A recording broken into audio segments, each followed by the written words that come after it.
Jujutsu Kaisen season 2 episode number 21। इस episode की शुरुआत माहितो के हमले से होती है। माहितो के बहुत सारे दानव जमीन तोड़कर बाहर आ जाते हैं और आसपास के इलाके में फैल जाते हैं। इटाडोरी और टोडो भी जमीन के अंदर से बाहर आ जाते हैं। आगे माहितो इटाडोरी से कहता है तुम्हें मुझसे लड़ने के लिए और अच्छे से ट्राई करना होगा, जिस पर टोडो कहता है शायद तुम मुझे भूल रहे हो। ऐसा बोलकर टोडो अपनी जगह बदलने वाली पावर का यूज करता है, जिससे माहितो टोडो के पास आ जाता है और टोडो उसे कस कर पकड़ लेता है। आगे इटाडोरी माहितो पर हमला करता है, पर माहितो खुद का सर अपनी बॉडी से अलग कर लेता है। हम देखते हैं कि माहितो की बॉडी पर किसी एलियन के जैसे दो आंखें निकल आती है। इसके बाद माहितो की बॉडी इटाडोरी और टोडो से लड़ने लगती है। दूसरी तरफ माहितो का सर फिर से पूरी तरह से रीजनरेट हो जाता है। आगे माहितो अपनी पावर का यूज करके एक स्ट्रॉन्ग दानव बनाता है। हमें बताया जाता है कि माहितो ने बहुत सारी कमजोर आत्माओं को आपस में मिलाकर एक स्ट्रॉन्ग दानव बनाया है। इसके बाद वो दानव इटाडोरी और टोडो पर हमला कर देता है। टोडो स्ट्रॉन्ग दानव को हमला करने के लिए उनकी तरफ जाने लगता है। टोडो स्ट्रॉन्ग दानव को देखकर सोचता है माहितो मुझे और इटाडोरी दोनों को एक साथ रोक सकता है, इसीलिए उसने अपनी पावर का 8 गुना हिस्सा स्ट्रॉन्ग दानव में डाल दिया है और बाकी का बचा हुआ हिस्सा उसकी मेन बॉडी में है, इसीलिए वो अभी कमजोर है, तो इटाडोरी आसानी से माहितो को रोक पाएगा। ऐसा सोचकर टोडो स्ट्रॉन्ग दानव से लड़ने के लिए चला जाता है। टोडो सोचता है इंसानों से बने हुए दानव ग्रेड 2 या ग्रेड 3 जितने पावरफुल होते हैं, इसीलिए मैं इसे आसानी से खत्म कर दूंगा। पर हम देखते हैं कि दानव के हमले बहुत ही ज्यादा स्ट्रॉन्ग होते हैं, जिनके सामने टोडो टिक नहीं पाता। इटाडोरी का ध्यान टोडो पर चला जाता है, जिसका फायदा उठाकर माहितो भी इटाडोरी को मुक्का मार देता है। इसके बाद टोडो दानव से लड़ने के लिए उस पर एक हैंगर फेंक कर मारता है और उस हैंगर से जगह बदल लेता है, जिससे टोडो दानव के मुंह पर एक जोरदार मुक्का मारता है। टोडो का मुक्का इतना ज्यादा स्ट्रांग होता है कि एक ही मुक्के में वो दानव ढेर हो जाता है और मर जाता है। टोडो सोचता है इस दानव के हमले इतने ज्यादा स्ट्रांग थे, उसके बाद भी ये दानव बस एक ही मुक्के में मर गया। थोड़ा सोचने के बाद टोडो को माहितो की टेक्निक समझ आ जाती है और वो सोचता है माहितो ने बहुत सारी कमजोर आत्माओं को आपस में मिलाकर एक स्ट्रॉन्ग दानव बनाया था। आगे टोडो देखता है कि उसके पीछे 2 और स्ट्रॉन्ग दानव खड़े हुए हैं। ये देखकर टोडो अपने लॉकेट को चूमता है और कहता है बेचारी आत्माओं मुझे माफ कर देना, क्योंकि तुम्हारी माँ बहन होने वाली है। अगले सीन में हम देखते हैं कि असली माहितो अपनी बॉडी से बने हुए क्लोन को खुद में मर्ज कर लेता है। माहितो सोचता है वो गोरिल्ला यानी टोडो इटाडोरी से अलग हो गया है, आखिर मैं यही तो चाहता था। ऐसा सोचकर माहितो इटाडोरी पर बहुत सारे दानवों के साथ हमला करता है। इटाडोरी एक एक करके दानवों से बचते हुए माहितो पर हमला करता है, पर माहितो इटाडोरी को पकड़कर दूर फेंक देता है। उसके बाद खुद इटाडोरी की तरफ जाने लगता है। आगे माहितो देखता है कि टोडो ने बड़ी ही आसानी से उसके दोनों स्ट्रॉन्ग दानवों को मार दिया है। ये देखकर माहितो सोचता है टोडो को मारना बहुत ही ज्यादा मुश्किल है। अगर मैं अपना डोमेन एक्टिवेट कर लेता हूँ तो इटाडोरी के साथ सुकुना भी उसके अंदर आ जाएगा और फिर सुकुना मुझे मार देगा। इसके बाद माहितो नानामी के साथ वाली लड़ाई को याद करते हुए सोचता है बैरियर टेक्निक समझना बहुत ही कॉम्प्लिकेटेड होता है, लेकिन इटाडोरी को मेरे डोमेन के बारे में पता है, इसीलिए अगर मैं फिर से अपना डोमेन यूज करता हूँ तो इटाडोरी समझ जाएगा और ये तरकीब उस पे अब काम नहीं करेगी। आखिर मैं अब क्या करूँ? माहितो ऐसा सोच ही रहा होता है, तभी उसे गोजो की टेक्निक याद आ जाती है, जब गोजो ने इंसानी दानवों से लड़ते हुए 0.2 सेकंड के लिए अपना डोमेन एक्टिवेट किया था। आगे माहितो भी ऐसा ही करता है। हमें बताया जाता है कि to-do simple domain technique use करता है, जिससे वो माहितो के डोमेन से बच सके। टोडो को ये टेक्निक एक स्पेशल ग्रेड यूजर यूकी सुकुमो ने खुद सिखाई थी। दूसरी तरफ इटाडोरी माहितो के डोमेन शुरू होने से पहले उसे मारने के लिए उसकी तरफ बढ़ जाता है, पर माहितो इटाडोरी के पहुंचने से पहले ही अपना डोमेन एक्टिवेट कर लेता है। हमें बताया जाता है कि माहितो डोमेन के अंदर ब्लैक फ्लैश टेक्निक को महसूस कर पाता है और डोमेन में होने की वजह से बहुत ज्यादा तेज भी हो जाता है। अगले सीन में हम देखते हैं कि माहितो सुकुना के सामने पहुंच जाता है। माहितो सुकुना से कहता है मुझे पता है तुमने अपने और इटाडोरी की आत्मा के बीच में एक बैरियर बना रखा है। जब तक तुम इटाडोरी के साथ बदलोगे तब तक मैं उसे मार दूंगा। तुम चुपचाप बैठकर इसका मजा देखो। इतनी देर में माहितो का डोमेन खत्म हो जाता है और वो फिर से बाहर आ जाता है। हम देखते हैं कि माहितो का डोमेन इतना ज्यादा तेज होता है कि टोडो का सिंपल डोमेन एक्टिवेट होने से पहले ही माहितो का कर्स टोडो के हाथ पर लग जाता है, पर टोडो अपना हाथ काट देता है, जिससे माहितो का कर्स फट जाता है और कांटों में बदलकर टोडो पर हमला करता है। हम देखते हैं कि कांटों की वजह से टोडो के लॉकेट का धागा कट जाता है। इसका फायदा उठाकर माहितो इटाडोरी को छोड़कर टोडो पर हमला करता है। हमें बताया जाता है कि जब माहितो डोमेन एक्टिवेट करता है तो उसके बाद वो कुछ समय तक अपनी कर्स टेक्निक का यूज नहीं कर पाता। जब माहितो नानामी और इटाडोरी से लड़ते हुए पहली बार डोमेन एक्टिवेट करता है तब उसे ये चीज का पता चला। आगे माहितो अपनी पूरी पावर का यूज करके टोडो के पेट में एक जोरदार मुक्का मारता है, पर टोडो अपनी कर्स एनर्जी को पेट पर इकट्ठा करके एक कवच की तरह यूज करता है, जिससे टोडो को कम नुकसान पहुंचता है। पर माहितो का मुक्का बहुत ही ज्यादा स्ट्रांग होता है, जिससे टोडो का बहुत ही ज्यादा खून बहने लगता है। टोडो का एक हाथ भी कट चुका होता है, जिससे वो जगह बदलने वाली कर्स पावर भी यूज नहीं कर पाता। ये देखकर माहितो सोचता है अब मैं टोडो को बड़ी ही आसानी से खत्म कर दूंगा और मेरी पावर्स भी अब वापस आ गई है। ऐसा सोचकर माहितो टोडो पर हमला करने लगता है, पर तभी टोडो का लॉकेट टूट जाता है। हम देखते हैं कि टोडो के लॉकेट में इटाडोरी और एक लड़की की फोटो होती है। इसके बाद बड़े ही फिल्मी स्टाइल में टोडो को उस लड़की को देखकर मोटिवेशन आ जाती है और टोडो अपने मन ही मन में माहितो को धो रहा होता है। आगे टोडो माहितो के हाथ पर ताली मारता है, जिससे टोडो की जगह इटाडोरी वहां पर आ जाता है। आगे इटाडोरी माहितो को बहुत तेज मुक्का मारता है, जिससे माहितो दूर जाकर गिरता है।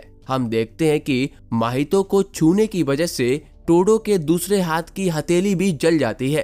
टोडो सोचता है माहितो ने मुझे छू लिया था, उसके बाद भी मुझे बहुत ही कम चोट लगी है, ये तो एक चमत्कार है। आगे टोडो देखता है कि इटाडोरी माहितो की तरफ भाग रहा होता है। इसके बाद टोडो बेहोश हो जाता है। इटाडोरी टोडो को देखकर कहता है टोडो अब तुम सब कुछ मुझ पर छोड़ दो, तुमने जो कुछ भी किया है उसके लिए तुम्हारा शुक्रिया। आगे हम देखते हैं कि माहितो कहता है हरामखोर टोडो, उसने आखिरी समय तक मुझे परेशान किया है, पर मैं अपनी आत्मा के कोर को अच्छी तरह से समझ चुका हूँ। ऐसा बोलकर माहितो एक अलग ही दानव में बदल जाता है। माहितो अब पहले से और ज्यादा स्ट्रांग लग रहा होता है। माहितो इटाडोरी से कहता है क्या तुम मुझे बर्थडे विश नहीं करोगे? माहितो को देखकर इटाडोरी सोचता है ये माहितो के बाकी सारे दानवों से बहुत ही अलग दिख रहा है, आखिर ये चीज क्या है? आगे माहितो इटाडोरी से कहता है जब मैंने ब्लैक फ्लैश टेक्निक को महसूस किया था उसके बाद ही मैं खुद की आत्मा के असली रूप को पहचान पाया हूँ। ये सुनकर इटाडोरी कहता है ये तो बहुत ही बड़ी अजीब बात है, मुझे नहीं लगता था कि तुम अपनी जिंदगी का असली मकसद ढूंढने जैसी बातों पर यकीन करते हो। ये सुनकर माहितो हंसने लगता है और कहता है अभी तो शुरुआत है, जब मैं तुम्हें मार दूंगा तब मैं असली में इस दुनिया में जन्म लूंगा। ऐसा बोलकर दोनों लोग एक दूसरे के तरफ बढ़ने लगते हैं। अगली सीन में दोनों लोग एक दूसरे पर हमला करने लगते हैं। इटाडोरी माहितो के पेट में मुक्का मारता है, पर माहितो की बॉडी पर कुछ असर नहीं होता और उसकी बॉडी अब बहुत ही ज्यादा स्ट्रांग हो चुकी होती है। ये देखकर इटाडोरी चौंक जाता है। इसके बाद माहितो के हाथ से एक तलवार निकलती है, जिससे इटाडोरी का शोल्डर कट जाता है और उससे खून आने लगता है। आगे इटाडोरी माहितो की बातों को याद करता है और कहता है ठीक है। इसके बाद दोनों लोग फिर से एक दूसरे पर हमला करने लगते हैं। इटाडोरी लगातार माहितो पर मुक्के मारता है, पर माहितो की बॉडी बहुत ही ज्यादा स्ट्रांग हो चुकी होती है, जिससे माहितो पर इटाडोरी के हमले का बिल्कुल भी असर नहीं होता। इटाडोरी सोचता है माहितो पहले की तुलना में बहुत ही ज्यादा बदल चुका है। इसके बाद माहितो इटाडोरी पर हमला करता है।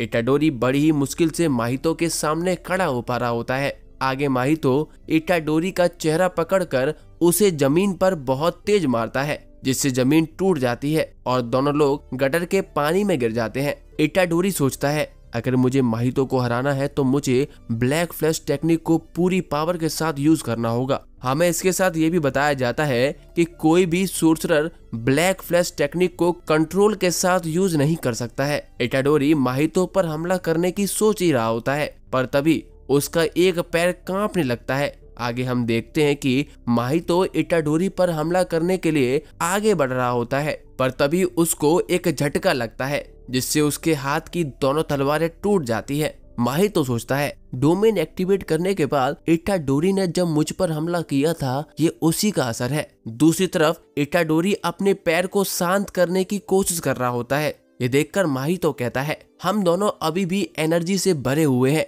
अब मजा आएगा। ऐसा बोलकर माहितो पानी पर अपना पैर मारता है जिससे पानी की एक लहर इटाडोरी को पानी में डुबा देती है। इटाडोरी अपने पूरे फोकस के साथ ब्लैक फ्लैश टेक्निक को एक्टिवेट करता है और माहितो पर हमला करने वाला होता है, पर जैसे ही माहितो इटाडोरी की ब्लैक फ्लैश टेक्निक को देखता है वो उससे डरकर दूर भाग जाता है। इटाडोरी सोचता है कोई भी ब्लैक फ्लैश टेक्निक को कंट्रोल के साथ यूज नहीं कर सकता है, पर मैं माहितो को दिखाऊंगा कि मैं इसे फ्रीली यूज कर सकता हूँ। आगे माहितो इटाडोरी पर हमला करता है और इटाडोरी भी माहितो पर ब्लैक फ्लैश के साथ हमला करता है। माहितो अचानक से अपना फेस इटाडोरी को दिखा देता है जिससे इटाडोरी का ध्यान भटक जाता है और माहितो अपने कंधे पर कर्स एनर्जी का कवच बना लेता है। आगे इटाडोरी का मुक्का जाकर माहितो के कंधे पर लगता है, पर माहितो को उसका कोई भी असर नहीं होता। इसके बाद माहितो अपने कंधे से